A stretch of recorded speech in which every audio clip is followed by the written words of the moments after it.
اللہ اکبر اللہ اکبر اللہ اکبر لا الہ الا اللہ۔ السلام علیکم ورحمۃ اللہ وبرکاتہ۔ نحمدہ ونصلی علی رسولہ الکریم۔ ناظرین کرام، آج الحمدللہ 10ویں تراویح مکمل پذیر ہوئی۔ آج کا بیان 12ویں پارے کے ربع سے 13ویں پارے کے نصف تک کی تلاوت پر مشتمل ہے، یعنی آدھا 13واں مکمل ہو چکا ہے۔ وَإِلَىٰ عَادٍ أَخَاهُمْ هُودًا سے اللہ تبارک و تعالیٰ نے لوگوں کی عبرت کے لیے حضرت ہود علیہ السلام کو قوم عاد کی طرف بھیجے جانے کا ذکر فرمایا۔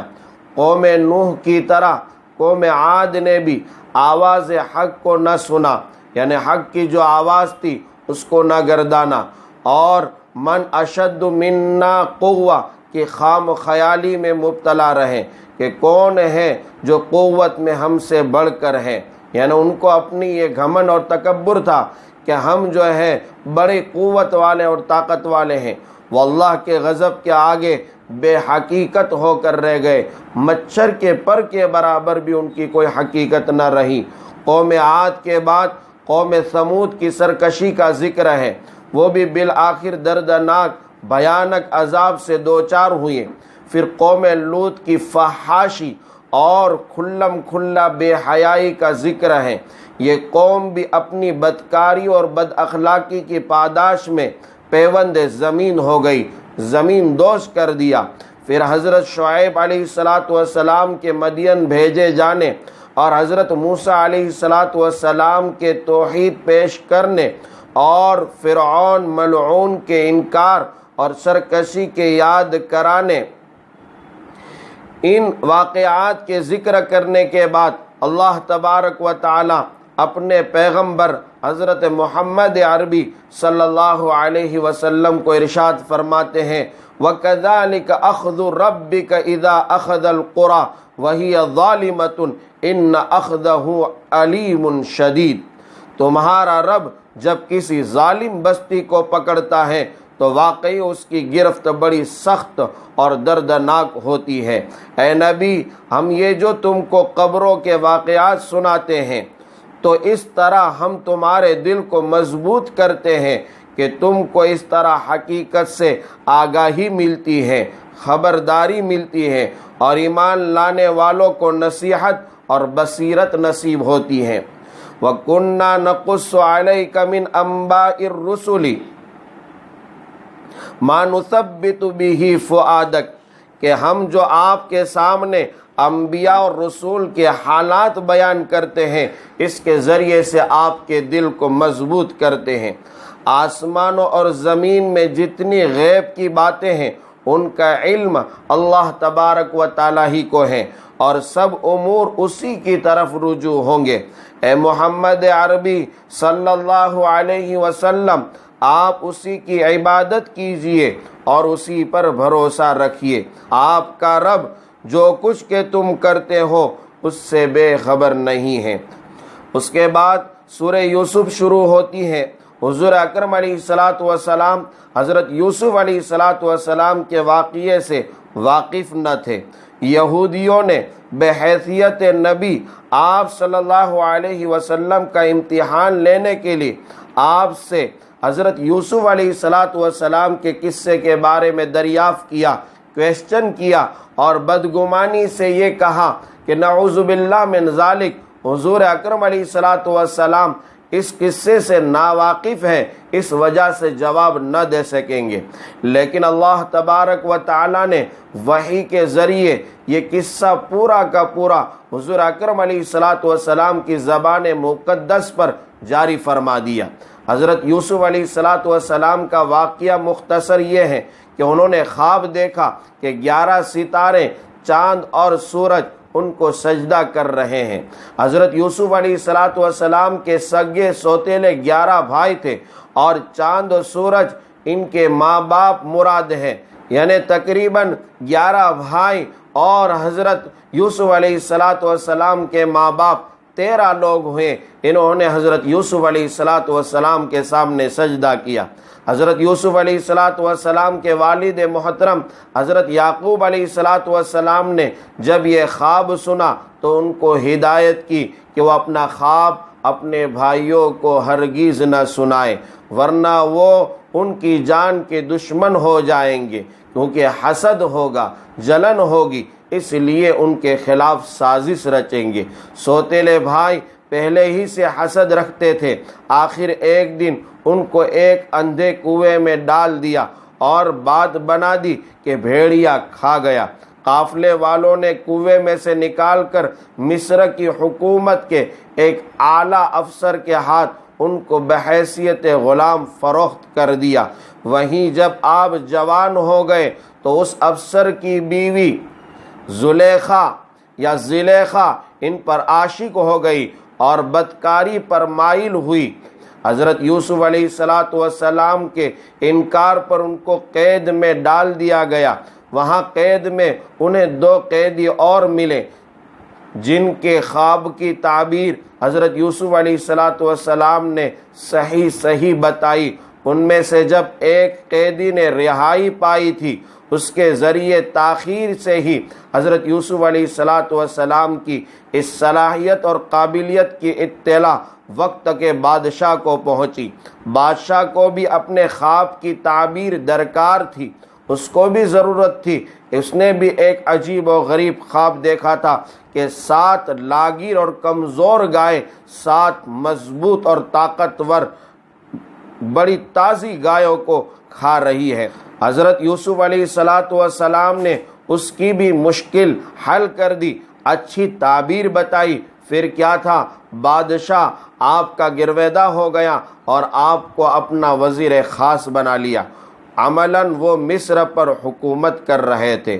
خدا کی مشیت کہ مصر اس کے آس پاس کے ملکوں میں قحط پڑ گیا، لیکن حضرت یوسف علیہ السلام کے مشورے اور حکمت عملی سے مصر میں غلہ جمع کیا ہوا موجود تھا۔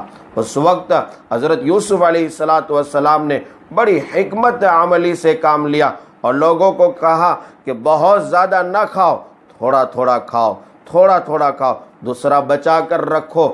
آج بھی ایک ضرورت ہے، بار بار علماء، صلحاء اور بڑے بڑے عقل مند اور دانش مند یہ کہہ رہے ہیں کہ جتنی پونجی اور روپیہ آپ کے پاس ہے، دولت ہے، اسے عید کے نام پر آپ ضائع نہ کر دو، عید کی خریدی کے نام پر ضائع نہ کر دو، ابھی اسے بچا کر رکھو۔ اور اگر اللہ تبارک و تعالیٰ نے مزید دیا ہے، خوب زیادہ مال دیا ہے، آپ اپنے پیسوں سے اپنی اولاد کے لیے جو کپڑا اور جوڑا اور جوتے اور چپل خریدنے والے تھے اور عیدوں کی تیاری کرنے والے تھے، آپ اس کے بجائے وہ غریب اور مسکین اور محتاج اور بے بس اور عاجز جو پریشان حال ہے، جو ایک ایک لقمے کے لیے ترس رہے ہیں، ایک ایک لقمے کے لیے تڑپ رہے ہیں، ان کی زندگی ایک دم اجیرن ہو گئی ہے، کوئی پرسان حال نہیں ہے۔ ایسے وقت میں آپ اپنا پیسہ اور روپیہ ان پر خرچ کرو، اللہ خوب اجر عظیم عطا فرمائے گا۔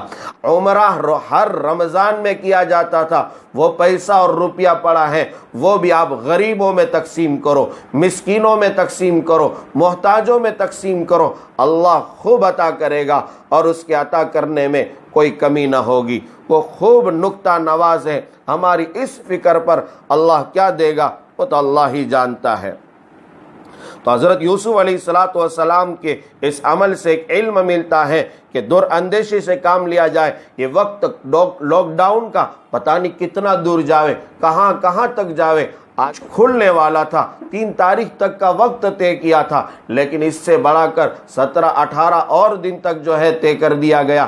میرے بھائیوں، یہ نہ جانے کہاں دور تک جائے گا، لیکن ابھی جو ہے آپ خوب دھیان سے، احتیاط سے، خوب پیسہ اپنا اڑائے نہیں، خوب ضائع نہ کریں، آپ اپنے اوپر جو ہے کم استعمال کریں، تھوڑا استعمال کریں، غریبوں کا خیال کریں۔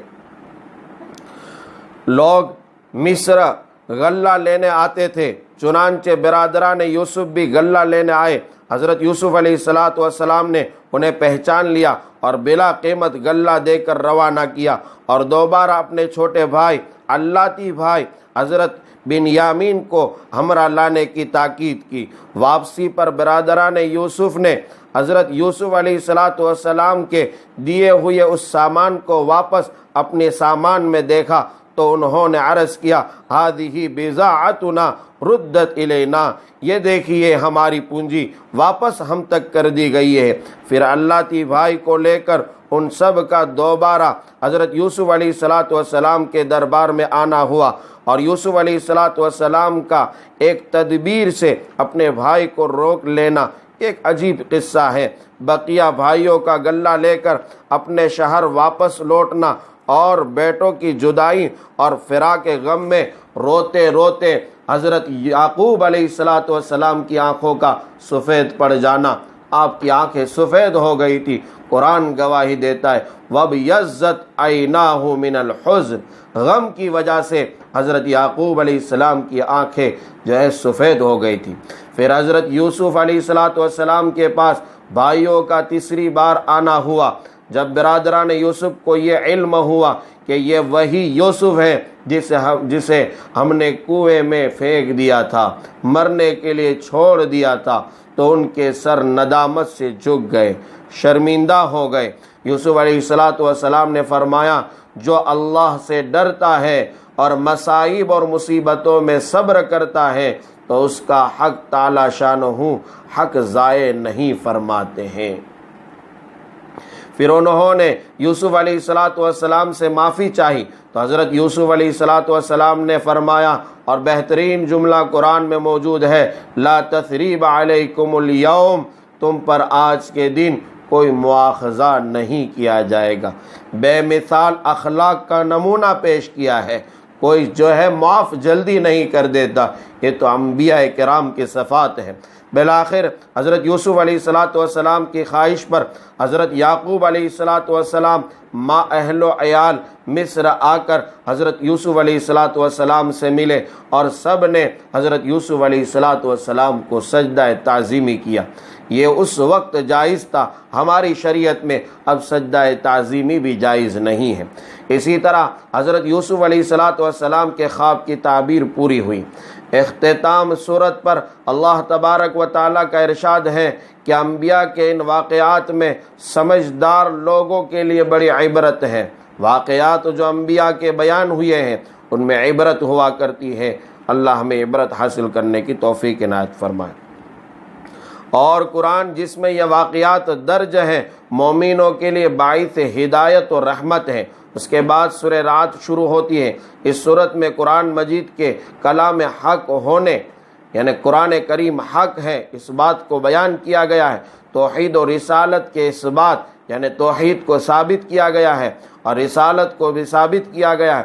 قیامت کے آنے اور موت کے بعد دوبارہ اٹھائے جانے کا تفصیلی ذکر ہے، اور اس کے ساتھ ہی ساتھ منکرین حق کے لیے عذاب کی وعید ہے۔ جو حق باتوں کا انکار کرتے ہیں ان کے لیے عذاب ہے، سخت وعید ہے۔ اللہ تعالیٰ ارشاد فرماتے ہیں کہ لوگوں کی سرکشی کے باوجود درگزر اللہ فرماتا ہے، حالانکہ وہ سخت سزا دینے والے بھی ہیں۔ اسے بندوں کے اعمال کی پوری خبر ہے۔ وہ حاملہ عورت کے پیٹ سے بھی واقف ہے کہ اس میں کیا بنتا ہے اور کیا کمی بیشی ہوتی ہے۔ اللہ علیم بذات الصدور ہے۔ تم اپنے دلوں میں کیا سوچتے ہو، کیا تمہارے دل میں بھید پنپتے ہیں، دنیا کا کوئی مشین یہ معلوم نہیں کر سکتا، لیکن اللہ معلوم کرتا ہے، اللہ کو پتہ ہے۔ اللہ تعالیٰ اس اصول قدرت سے آگاہ فرماتے ہیں کہ اللہ کسی قوم کی حالت کو نہیں بدلتا جب تک کہ لوگ خود اپنی حالت میں تبدیلی لانے کی صلاحیت و سعی کے اہل نہیں ہوتے۔ جب خود تم ہی نہیں چاہتے، تمہیں ہی اپنی صلاحیت کو بار آور نہیں کرانا ہے، تو اللہ تمہاری حالت کو کبھی نہیں بدلے گا۔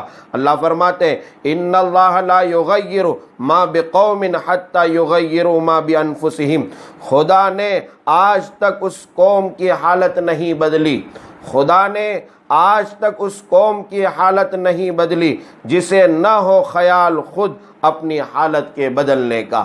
اے لوگو، برائی بھلائی سے دفع کرو، یعنی اگر آپ سے کوئی برائی ہو گئی، کوئی نافرمانی ہو گئی، اب بھلائیاں خوب کرو، خوب بھلائیاں کرو۔ خوب نیکی کرو.